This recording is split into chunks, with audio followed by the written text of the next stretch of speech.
There we go. Good morning, everybody. I want to just welcome you all here to our Kingston Local Development Corporation meeting on August 3rd, 2021. I'm going to officially call this meeting to order at 8:01 a.m. This meeting is being recorded and posted on our YouTube channel and is live as we speak.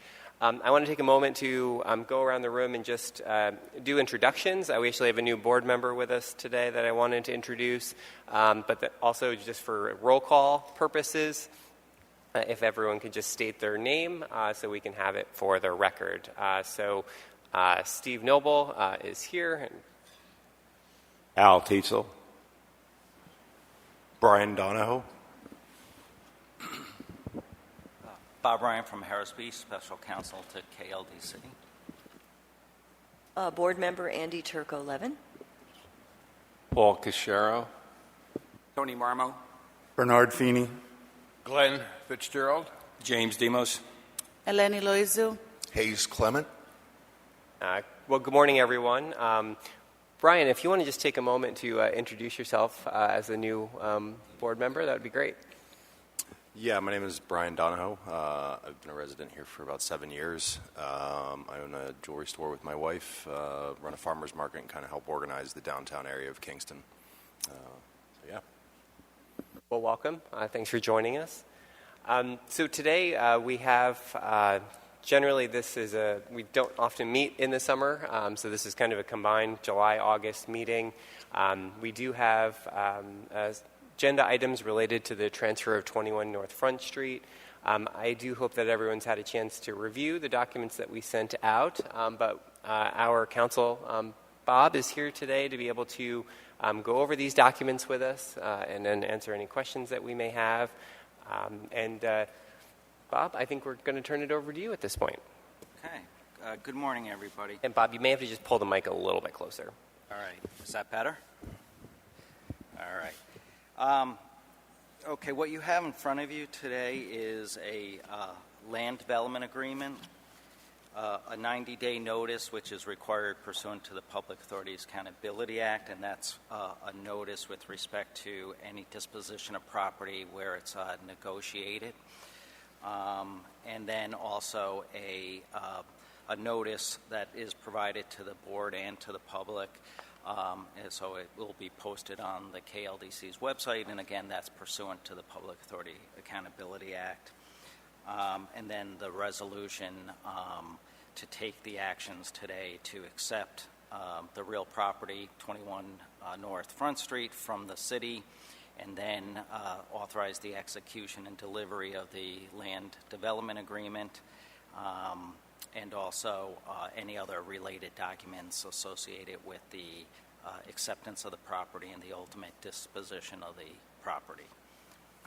The land development agreement is the document that is between the KLDC and the Kingstonian Development Group, which is also acknowledged and accepted by the City of Kingston. And it lays out sort of the framework for the terms and conditions for the KLDC accepting the property and also for disposing of it to the Kingstonian Development LLC. If you go through the pertinent sections of the land development agreement are as follows. Section 1 are the reps and covenants. And basically, the KLDC reps that it will acquire the city parcel from the city and then transfer it to the Kingstonian Development LLC, pursuant to the terms and conditions of this agreement.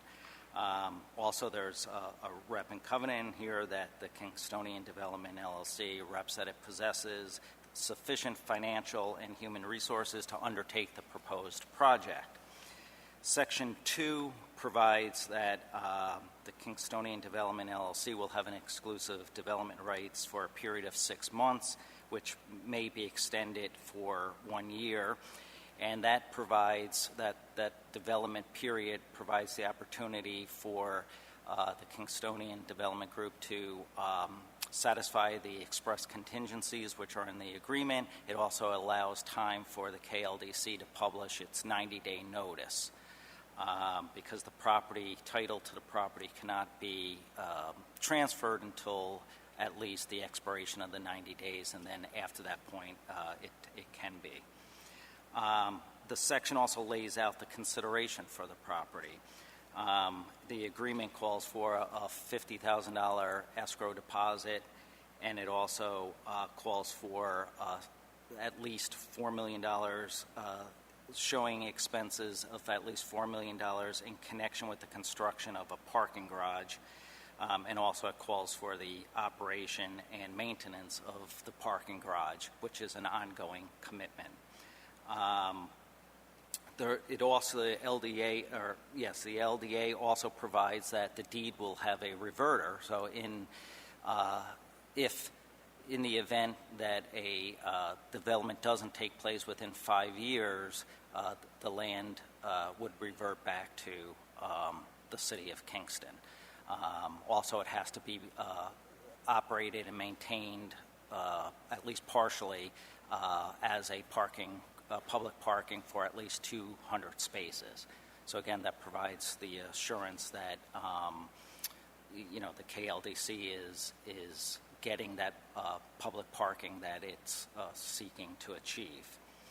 The third section is the express contingencies, and so within this development period prior to closing, the developer has to secure all the financial commitments, title commitments, and resolve any environmental matters prior to us having a closing and transferring title.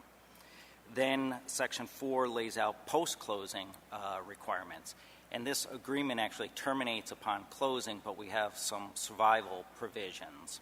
So certain provisions within the agreement will survive after the agreement terminates, which is at closing.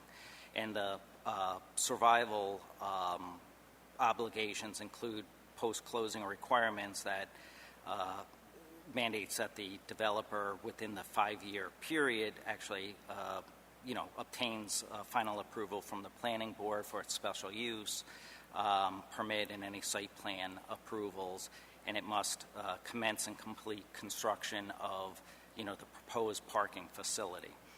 And then the last section 5 of the LDA are the various standard legal clauses, which again include the survival obligations of certain provisions, and it includes indemnification protections for the KLDC.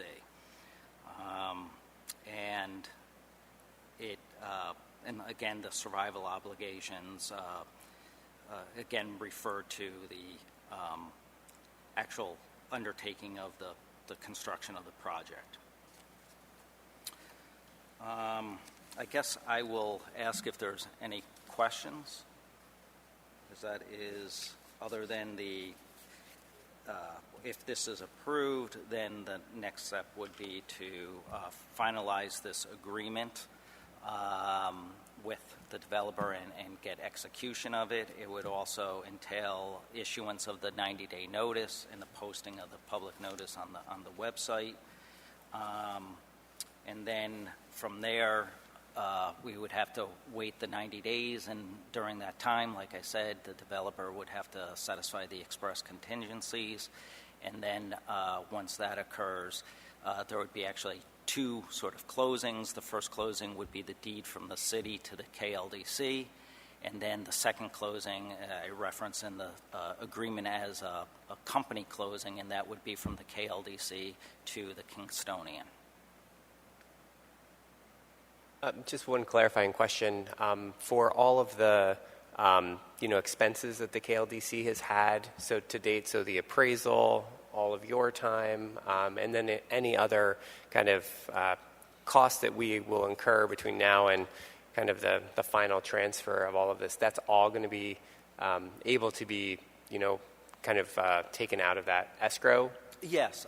There's sort of 2 components. One, the escrow was put in and expressly provides that it can be used by the KLDC to offset any expenses it had incurred throughout this transaction. So, for example, my legal fees, they could go towards that.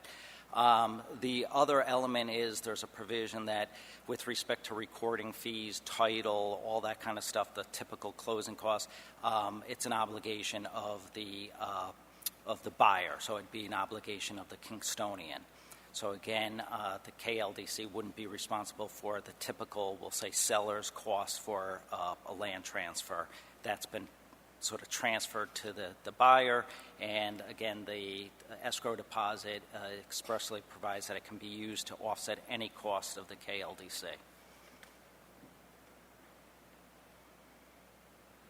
Bob, I have a question. Sure. So in section 2.2, in the conveyance of the city to the land, it looks like they have 5 years, if I'm not mistaken, to complete the project within the guidelines of this agreement. Yes. So they're to maintain it Yes. until that point? No, perpetually. Okay, so once we transfer the property, they maintain it. If they can't get the project completed within 5 years, it reverts back to the city. Correct. See, I think what we're concerned as a board is we're not in the business of maintaining properties. So if the project doesn't get completed, does it get reverted, transferred back to the city? And who maintains it in the process of those 5 years? So the developer will maintain? Yeah, I mean, once we have our closing, the fee title would be in the name of the developer. So they would own it and be 100% responsible for it. Okay. Then they have 5 years to actually complete the project. Only if they don't complete the project within 5 years, the property would revert back to the city. So during that time period, the KLDC and the city would have no responsibilities for that property. It is only if, at the end of the 5 years, if the property is not developed, then the title would go back to the city. Is it still available for public use until they, per se, start construction? I think the way that the timing would line up is that, they would work with the city as part of their building permits and development plan to be able to identify, which parts of the parking lot would be closed. They would have to maintain the parts that are left open until they decide, and I think that as we decide to, to kind of move through that construction process, it may actually move from where it is now to across the street, or their intent through the planning board process was to be able to provide the same amount of public parking, but on their own private property across the street, to be able to, because we know that the 140 spots that are there are necessary. Right. And so I think that's the current plan. But they would be responsible for, once the closing happens, to kind of keeping that public access until, their construction necessitates a move of it. Okay. Yeah. Thank you.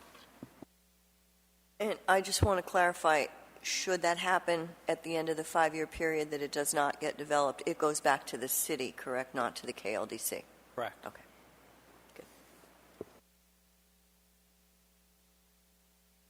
Good.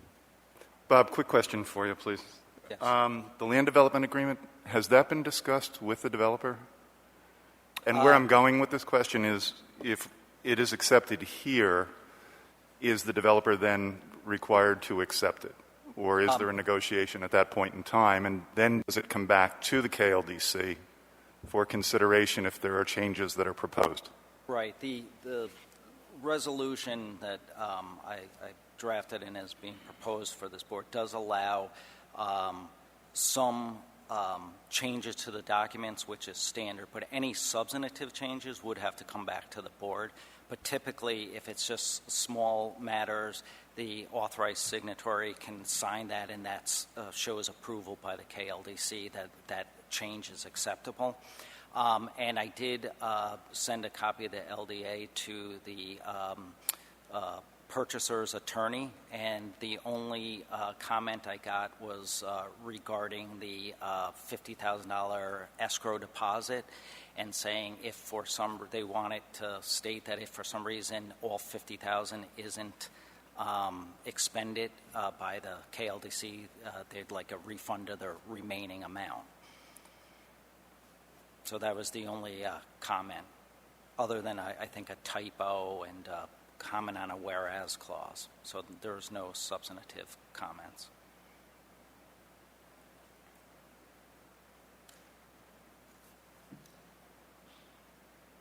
Does anyone have any other questions for Bob related to that part of this package?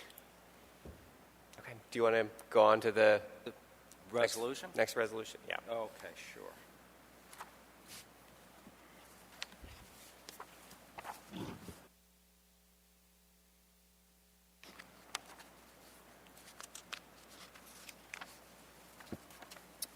All right, the resolution before the board today would be,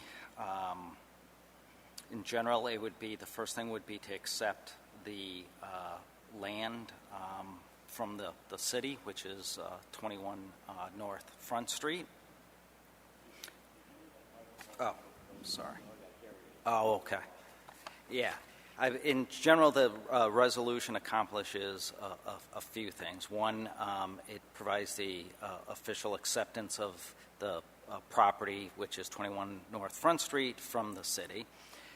Two, it authorizes and approves the execution and delivery of the land development agreement, and then it also allows for the execution delivery of other related documents, meaning it authorizes the issuance of the 90-day notice, the posting the public notice on the website, and eventually during the closing, a deed would have to be signed, so it authorized the actual transaction itself.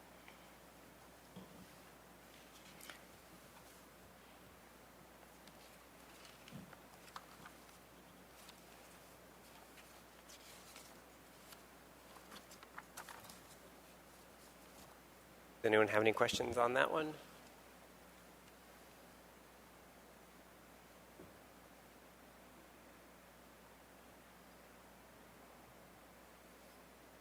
All right.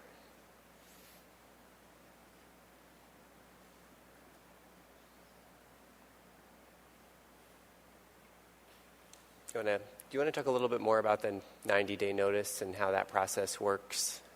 We have to, I know that we have to post the contact through a letter. Is that the process? Yes. It's a letter that gets issued to the New York State Comptroller, the Commissioner of the Office of General Services, the Speaker of the Assembly, the Director of the New York State Budget, the President pro tempore of the Senate, and also the Executive Director of the Authority's Budget Office.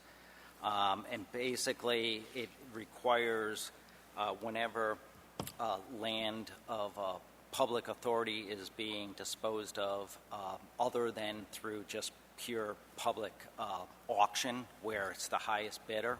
So anything other than that, you have to explain what the transaction is, what the purpose of it, and why it meets the exemption for not publicly advertising and auctioning the land. And one of the exemptions for that is it's within the mission and statutory purposes of the public authority, which in this case, the mission and statutory purposes of the Kingston Local Development Corporation is clearly for economic development, job creation, the betterment of the municipality in which you serve. So it clearly falls within the mission and statutory purposes of the KLDC. So it falls within that exception. So in addition to a general explanation of the transaction, it will require some specific answers to questions such as, describe the parties involved in a transaction. So you list the KLDC, you list the Kingstonian Development LLC, justification disposing of the property by negotiation, and here we lay out that it's clearly within the statutory purposes of here's the exact statutory language: relieving and reducing unemployment, promoting and providing for additional maximum employment, bettering and maintaining job opportunities, instructing and training individuals to improve and develop their capabilities for such jobs by encouraging the development of or retention of an industry in the community or area, and lessening the burdens of government and acting in the public interest. Then it asks for, identification of the property. So we provide the address, the tax parcel number, the approximate acreage of the parcel. It asks for what the estimated fair market value of the property is. We did have an independent appraisal performed that came out to be $850,000.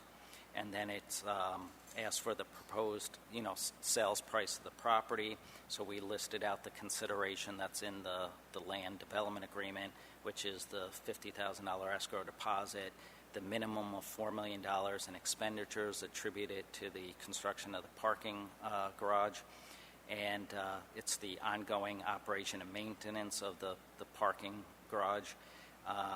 And then, in general, the resultant direct and indirect economic benefits to the city of Kingston.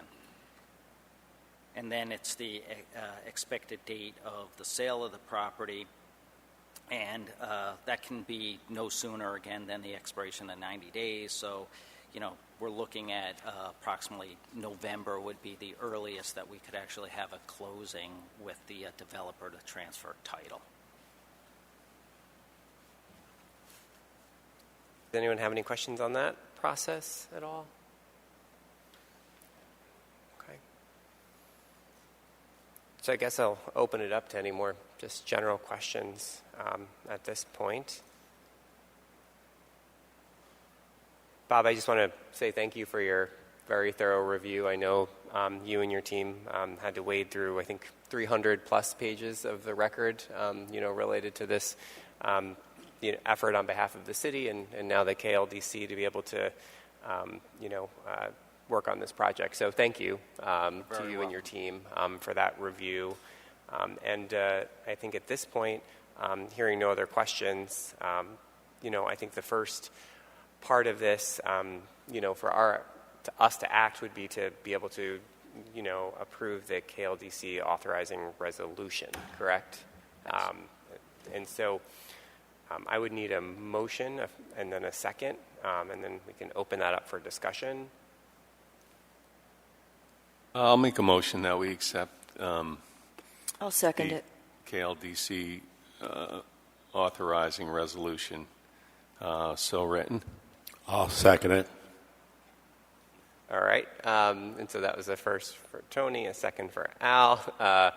All in favor of? Well, let's open it up for discussion now. Now that we have a first and a second. So, is there any discussion on this? Okay. And so I'll call for a vote. All in favor?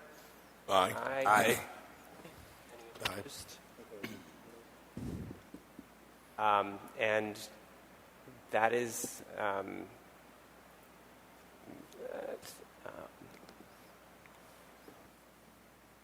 And then I believe that there is there one more resolution that we need to do, or does that cover?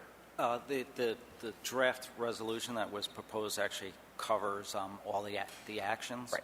Yep. Of the acceptance, the LDA, also the other actions regarding the issuance of the 90-day notice, the closings, being able to sign the deeds, etc. Great.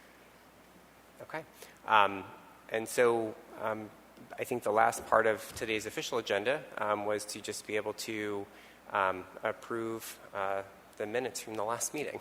And so do I have a motion to approve the virtual video recording from last month? So moved. Thank you, Hayes. Second. Second. Second. Eleni. All right. All in favor? Aye. Aye. All right. Any opposed? Okay. All right. Thank you all for your work on this over the last couple of months and for taking the time to review all these documents and for the healthy debate that we've had over the last 6 months or so. But with that said, I'll ask for a motion to adjourn. So moved. All right. Thank you, Andy. Do I have a second? Second. All right. Thank you. All in favor? Aye. Aye. All right. All right. Thank you all very much.